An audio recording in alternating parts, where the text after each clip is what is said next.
Mesdames, Messieurs, bonjour et bienvenue dans ce journal de 13h. Comme vous le savez déjà, Ibrahim Boubacar Keïta est élu président de la République. La Cour constitutionnelle a proclamé hier les résultats définitifs de l'élection présidentielle deuxième tour. Celui qui va diriger le pays pour les 5 prochaines années a un parcours exceptionnel. Il a occupé plusieurs hautes fonctions à l'étranger et au Mali. On retient surtout ses postes de Premier ministre et de président de l'Assemblée nationale entre 1994 et 2007. Il a aujourd'hui 68 ans, portrait d'un leader politique atypique avec Ibrahima Traoré.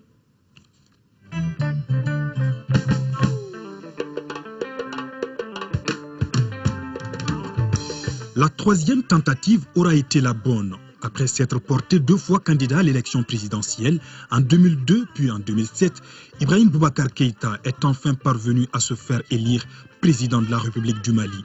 IBK, comme l'appellent ses proches, est né le 29 janvier 1945 à Koutiala.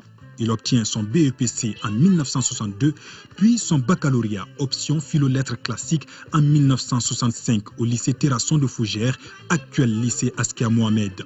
Il poursuit ses études supérieures successivement à la faculté des lettres de l'Université de Dakar, à la faculté des lettres de Paris-Sorbonne et à l'Institut d'histoire des relations internationales contemporaines. Au finish, il décroche une maîtrise d'histoire et un DEA en politique et relations internationales. Il travaille d'abord en France comme chargé des recherches au CNRS de Paris et chargé d'enseignement sur les systèmes politiques du tiers-monde à Paris-Tolbiac. Au début des années 80, il revient au Mali comme conseiller principal du Fonds européen de développement, puis patron de l'ONG Terre des Hommes, dont l'action couvrait le Mali, le Niger et le Burkina Faso. Dans la foulée, Ibrahim Boubacar Keïta milite activement dans le mouvement démocratique jusqu'à la chute du président Moussa Traoré. Il rejoint après les élections de 1992 la présidence de la République où il sera conseiller et porte-parole du président Alpha Oumar Konaré. Il est nommé ensuite ambassadeur pour la Côte d'Ivoire, le Gabon, le Niger et le Burkina Faso avec résidence à Abidjan, poste qu'il occupera jusqu'en novembre 1993 avant d'entrer au gouvernement comme ministre des Affaires étrangères. Le 4 février 1994, Ibrahim Boubacar Keïta est nommé Premier ministre au moment où le régime du président Konaré est confronté à une crise scolaire, à des grèves syndicales et à une recrudescence de l'insécurité dans le nord du pays. IBK réussit à juguler ces crises qui avaient ébranlé le pouvoir. La restauration de l'autorité de l'État, déclarait-il, était un préalable à la réalisation de l'État de droit et nul n'est et ne sera au-dessus de la loi, déclarait-il à l'époque. En ces temps-là, son franc-parler et sa fermeté faisaient de lui la bête noire de l'opposition malienne. Il démissionne de son poste de Premier ministre le 13 février 2000, mais reste très actif sur la scène politique. Confronté à des difficultés au sein de l'ADEMA-PASJ qu'il présidait depuis 1994, Ibrahim Boubacar Keïta démissionne avec fracas en octobre 2000. Le 30 juin 2001, il crée le Rassemblement pour le Mali, RPM, dont il est depuis le président. Candidat à l'élection présidentielle de 2002, il est éliminé au premier tour, dévancé par l'ancien chef d'État Amadou Toumani Touré et Soumaïla Sissi. En 2002, IBK se présente à la députation en commune 4 du district de Bamako. Il passe triomphalement dès le premier tour pour ensuite être élu président de l'Assemblée nationale.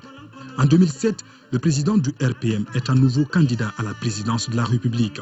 Il perd dès le premier tour face à Amadou Toumani Touré. L'élection législative lui réussit mieux puisqu'il est réélu député en août 2007 en commune 4. Mais son parti n'ayant pas la majorité, il n'a pu garder la présidence de l'Assemblée nationale. Activité présidentielle, le président de la République par intérim a successivement reçu en audience hier les membres du comité de pilotage du mérite de la reconnaissance africaine et le ministre béninois en charge de l'environnement. Le premier est venu informer John Kounda Traoré de l'organisation de la première édition du mérite africain et le second était porteur de message du président Thomas Boniyahi, le compte-rendu de ces 2 audiences avec Agali Agagissa. Le Bénin connaît actuellement un déficit pluviométrique et c'est dans ce cadre que le ministre béninois, porteur de message du président Boniyahi, est venu s'inspirer de l'expérience malienne en matière de promotion des pluies provoquées. Nous avons eu à discuter sur la possibilité de bénéficier de l'expérience malienne sur les pluies provoquées. Actuellement, dans notre pays, nous traversons un moment difficile en ce qui concerne les pluies. Nous attendons de Mali une équipe qui pourra être au Bénin et intervenir et nous permettre, tel que vous le faites ici, réussir à bombarder les nuages, à les ensemencer et à permettre à ces nuages de pouvoir descendre sous forme de pluie en faveur de nos agriculteurs. Auparavant, le président de la République par intérim avait reçu les membres du comité de pilotage du mérite de la reconnaissance africaine. Ils sont venus informer le professeur Diankounda Traoré de l'organisation de la première édition du mérite dans notre pays. Le mérite de la reconnaissance africaine est un espace de reconnaissance des hautes personnalités de par les hauts faits qu'ils ont eu à poser.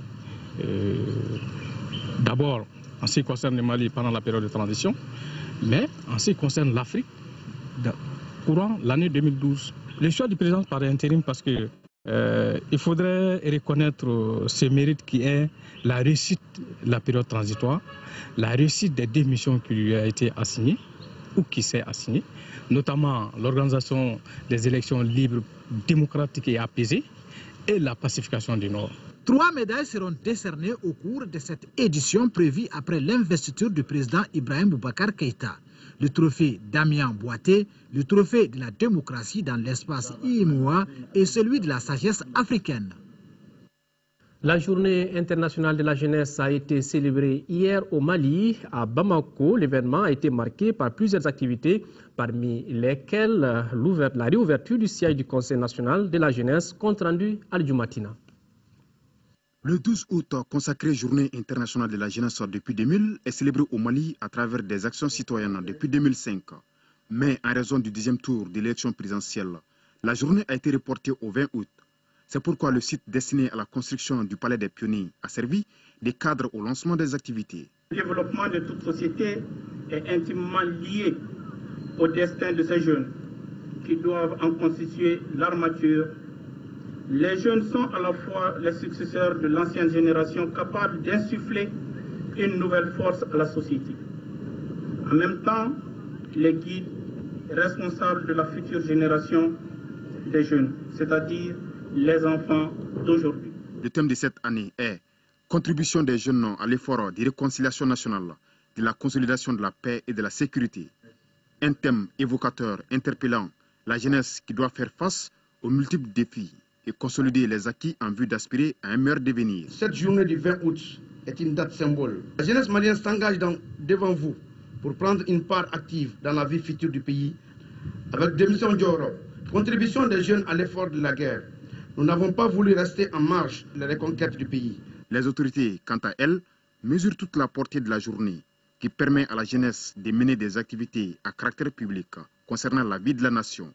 C'est l'occasion pour nous de fêter la jeunesse malienne. Vous savez, cette jeunesse a connu beaucoup d'épreuves dans l'année qui vient de s'achever.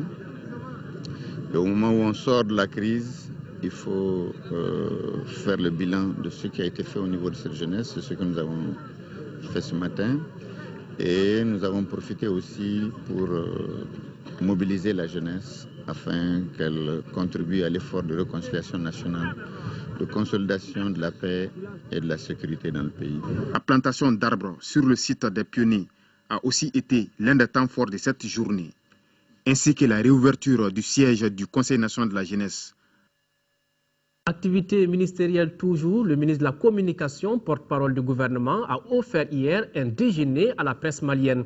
Une façon pour Manga Dambélé de féliciter ses confrères pour le travail accompli avant, pendant et après les 2 scrutins présidentiels, mais également de leur accompagnement dans la libération des régions nord de notre pays. À cette cérémonie, on notait la présence de plusieurs membres du gouvernement, compte rendu Isaac Tchenou. Le scope, c'est vous remercier pour votre accompagnement, pour votre engagement, pour votre patriotisme. C'est par ces mots que le ministre de la Communication a tenu à remercier ses confrères. Lui-même journaliste, il reconnaît ainsi l'effort que les hommes de médias ont fourni pour préparer la conscience populaire malienne à une élection apaisée, mais surtout à l'accompagnement du gouvernement dans la mise en œuvre de sa feuille de route. Pour l'événement, en sa qualité de porte-parole du gouvernement, il était accompagné par certains de ses collègues. Le combat n'est pas fini. Le travail n'est pas fini. Le résultat que nous avons aujourd'hui, il est important, certes. Mais le chemin à parcourir est encore important. Mais je tenais, au nom du gouvernement, à vous offrir un déjeuner que nous allons partager ensemble. Essentiellement cela. Il ne s'agit pas, à mon avis, en vous invitant, je ne vous invitais pas à une conférence de presse. Je vous invitais à déjeuner avec le gouvernement, avec les collègues qui ont la chance d'être avec moi ici, de partager un repas, histoire de vous remercier pour votre travail. Car je ne sais pas comment nous allons faire tout ce parcours avec le mérite qui est le leur aujourd'hui et ne pas partager un repas avec vous. Le ministre Manga Dambélé, au-delà du déjeuner de presse, est visiblement satisfait du soutien de ses confrères. Loin d'être un adieu à la presse, ce déjeuner a été une retrouvaille entre membres de famille. Voilà la presse à table. Hors de nos frontières au Sénégal, les fortes pluies qui sont abattues sur le pays ont provoqué des inondations et l'État a décidé de reloger les 600 sinistrés qui sont aujourd'hui dans des écoles. Les fortes pluies de ce mois d'août ont commencé à faire des victimes. Plus de 600 personnes ont dû élire domicile dans cette école à Djidda Thiaroye Kao, un quartier de la banlieue dakaroise très souvent soumis aux inondations. Une situation qui risque de perdurer puisque depuis lundi, la capitale sénégalaise est arrosée par une pluie intermittente. Je suis inquiet avec toute ma famille. La pluie a créé beaucoup de dégâts. J'ai peur quand je vois le ciel s'assombrir. Je ne peux plus aller travailler et laisser mes enfants seuls ici dans ces conditions. Face à ces inondations devenues récurrentes dans la banlieue de Dakar, le gouvernement sénégalais a décidé de reloger les populations sinistrées. Depuis un an, un projet de construction de 2000 logements sociaux est en cours et près de 500 maisons sont déjà achevées. Plusieurs autres ouvrages sont en cours de réalisation. À pareil moment, l'année dernière, tout était... Mais vous voyez, cette année, il a plu presque plus de 70 mm, mais on ne voit pas de l'eau stagner. Parce qu'il y a cet ouvrage, il y a le bassin qui est un réceptacle de toutes les eaux de ruissellement de la commune d'arrondissement. Nous rendons grâce à Dieu. Ces maisons sont vraiment une bénédiction pour nous. Depuis 2005, nous vivons le calvaire des inondations. C'est un soulagement de savoir que c'est désormais du passé. Le gouvernement sénégalais envisage d'investir plus de 700 milliards de francs CFA pour lutter définitivement contre les inondations. En Égypte, Mohamed Badi, le guide suprême des frères musulmans, a été arrêté. L'annonce a été faite par le ministre égyptien de l'Intérieur. Présenté assis dans une pièce, le regard perdu, Mohamed Badi, le guide suprême des frères musulmans, a été arrêté dans la nuit de lundi à mardi, a annoncé le ministère égyptien de l'Intérieur. Avec lui, 2 autres cadres de la confrérie ont été interpellés sans violence dans un appartement situé près de la place Rabat al-Adawiya, au lieu de la contestation des promorcis. Âgé de 70 ans, Mohamed Badi a été élu à la tête du mouvement en janvier 2010. Et mène, depuis le 3 juillet, date de la destitution par l'armée du président élu Mohamed Morsi, la contestation à travers le pays. Dans les rues du Caire, son arrestation est accueillie favorablement. L'arrestation de Badi, c'est une grande réussite. Je suis très heureuse. C'est un individu méchant, horrible. C'est un ennemi. Aucun mot ne peut vraiment le décrire. Je ne sais pas quoi dire. Nous sommes reconnaissants envers la sécurité de l'État, envers l'armée et envers le général Sissi. L'image du guide capturé tourne en boucle sur les télévisions publiques et privées qui soutiennent largement les militaires. Cette arrestation affaiblit un peu plus les frères musulmans dont les cadres les plus importants ont été arrêtés.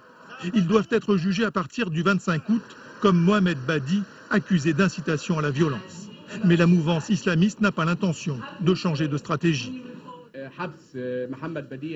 L'incarcération de Mohamed Badi, le guide suprême des frères musulmans, est une injustice. Ils représentent une grande valeur pour nous. Nous sommes tristes, mais les frères fonctionnent comme une coalition à tous les niveaux de la société. Et cette arrestation n'affectera pas nos opérations et notre droit de protester pacifiquement contre quoi que ce soit. Première cible, la presse, que les frères musulmans appellent à boycotter pour son soutien aux militaires. En réponse à cette accusation, les journalistes ont quitté la salle. Toujours sur le continent africain, nous irons au Nigeria pour parler de la mort du chef de la secte Boko Haram en Égypte où l'ancien président Hosni Moubarak a été mis en liberté conditionnelle. Et nous terminerons par la Tunisie avec la libération de Amina du groupe Femen après 2 mois de détention. Mais tout de suite, le Nigeria. Aboubakar Shekau, 44 ans, serait mort entre le 25 juillet et le 3 août. D'après les services de renseignement nigérians, le chef de la secte islamiste Boko Haram aurait perdu la vie après avoir été blessé par balle dans un affrontement avec des soldats. Pour le moment, aucune source indépendante ne confirme le décès de cet homme recherché aussi par les États-Unis. Les Américains avaient promis 7 millions de dollars à toute personne qui arrêterait ou tuerait Aboubakar Shekau. Léger desserrement de l'étau judiciaire autour de Hosni Moubarak. L'ancien président égyptien, âgé de 85 ans, bénéficie d'une remise en liberté conditionnelle dans une affaire de corruption. Mais l'ex-raïs demeure en détention dans l'attente d'un jugement pour un autre chef d'inculpation. Depuis la chute de son régime, Hosni Moubarak est jugé en même temps que ses 2 fils pour une série d'affaires. Libérée après 2 mois et demi de détention, la militante tunisienne Amina Zboui quitte Femen. La jeune fille de 18 ans accuse le groupe féministe d'islamophobie et d'avoir un système de financement opaque. L'organisation avait multiplié les actions seins nus pour réclamer la libération d'Amina. Femen estime que la jeune militante tunisienne, par sa décision, a trahi toutes les femmes qu'il avait soutenues dans son combat contre les islamistes. C'est tout pour ce journal.